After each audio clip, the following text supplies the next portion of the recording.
Ketika Rasul Paulus mengatakan bahwa kaum wanita harus tunduk kepada suaminya di Efesus pasal yang kelima ayat 22, ia tidak bermaksud bahwa kaum wanita didesak untuk bersikap tunduk, sementara para suami yang arogan dan bersikap diktator tidak mendengar perintah untuk mengasihi istri mereka dengan cara yang sama seperti Kristus. Konteks dari ketundukan itu bersifat timbal balik.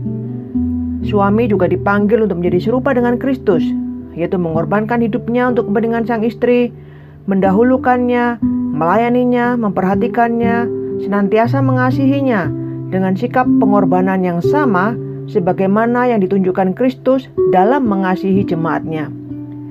Jadi ketundukan para istri tidak dipisahkan dari kasih penuh pengorbanan dan pelayanan yang juga dituntut dari para suami. Namun, ini tidak berarti kurangnya kasih yang penuh pengorbanan dari seorang suami membatalkan panggilan terhadap seorang istri untuk tunduk. Linda Dilo mengungkapkan, sikap tunduk adalah satu-satunya harapanmu untuk dapat mengubah suamimu. Suamimu akan berubah bila kamu mengizinkannya menjadi kepala di dalam keluarganya dan bila kamu bersikap tunduk padanya. Ia tidak akan berubah bila kamu hanya mengomelinya, merendahkannya, memberinya saran-saran, mengingatkannya, atau mengguruinya. Jika suamimu menyadari kamu sedang berusaha mengambil alih wilayahnya, ia akan membuat pertahanan diri, bukan melunak. Ia akan berjuang untuk merebut wilayahnya kembali, bahkan tanpa berusaha untuk memahamimu. Ia tidak akan mendengarmu jika ia tidak merasakan dukunganmu. Dari cara pandang Alkitab, ketundukan tidak ditentukan oleh kelayakan seseorang, pribadi yang kepadanya kita tunduk, tetapi oleh kelayakan pribadi yang memanggil kita untuk tunduk. Rendahkanlah dirimu seorang kepada yang lain di dalam takut akan Kristus.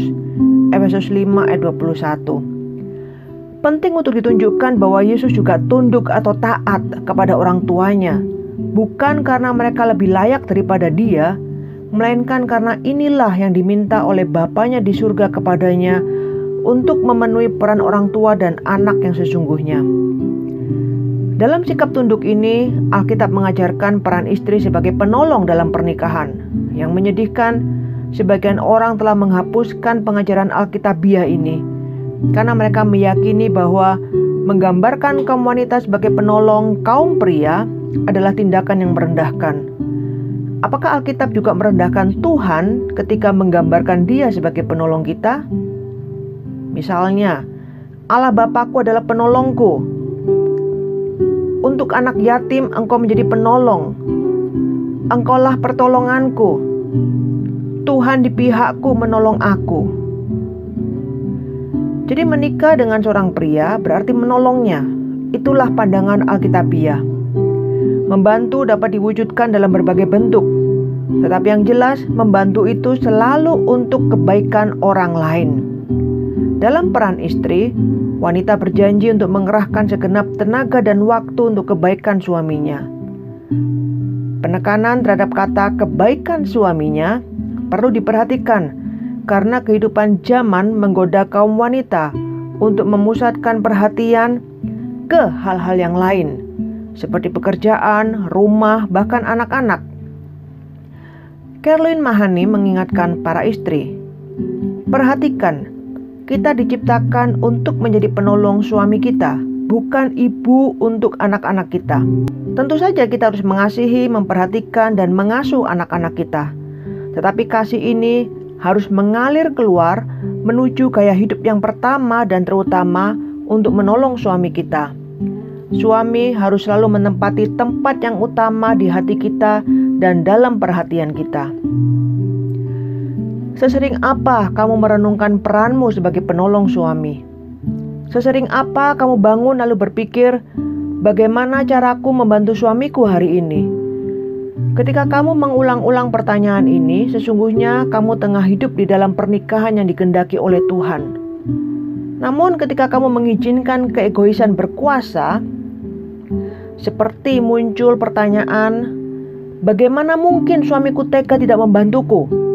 Sesungguhnya kamu tengah hidup di dalam pernikahan yang dikotori oleh iblis. Sikap yang sama tentu juga seharusnya direnungkan oleh para suami setiap hari. Bagaimana caraku memperhatikan istriku hari ini? Bagaimana caraku melayaninya? Bagaimana caraku menyerahkan hidupku untuk kepentingannya, seperti halnya Kristus menyerahkan nyawanya bagiku? Mungkin kamu sangat tergoda untuk menggambarkan pernikahanmu sebagai pernikahan yang hancur karena ada sesuatu yang tidak beres dengan suamimu atau ada yang kurang dalam diri suamimu. Langkah pertama yang dapat kamu ambil adalah berdiam diri dan mulai menanyakan pertanyaan mendasar ini ke dirimu sendiri. Bagaimana aku dapat mulai membantu suamiku hari ini? Segera setelah kamu mulai mempraktekannya, sesungguhnya kamu sedang berada di tengah proses menciptakan suatu suasana yang lebih kondusif untuk mendorong perubahan suamimu. Pria pada umumnya tidak tergerak oleh kekuasaan atau kritik atau oleh seorang istri yang tidak menghargainya. Ia tergerak oleh seorang istri yang membiarkannya memimpin dan kemudian menolongnya kemanapun ia pergi. Jika kamu benar-benar ingin menggerakkan hati suami, kamu harus memperlakukannya sesuai dengan cara yang Tuhan rancangkan. Jika pertama-tama kamu dapat menerima rencana Tuhan untuk pernikahan, maka kamu dapat menerima pertolongan Tuhan untuk membuat pernikahan itu berjalan dengan baik. Tuhan ingin membantumu dan suami membangun sebuah keluarga yang menghormatinya. Pertolongannya lebih dari cukup untuk kebutuhanmu. Ia tidak lemah terhadap kamu, melainkan berkuasa di tengah-tengah kamu. 2 Korintus 13 ayat yang ketiga.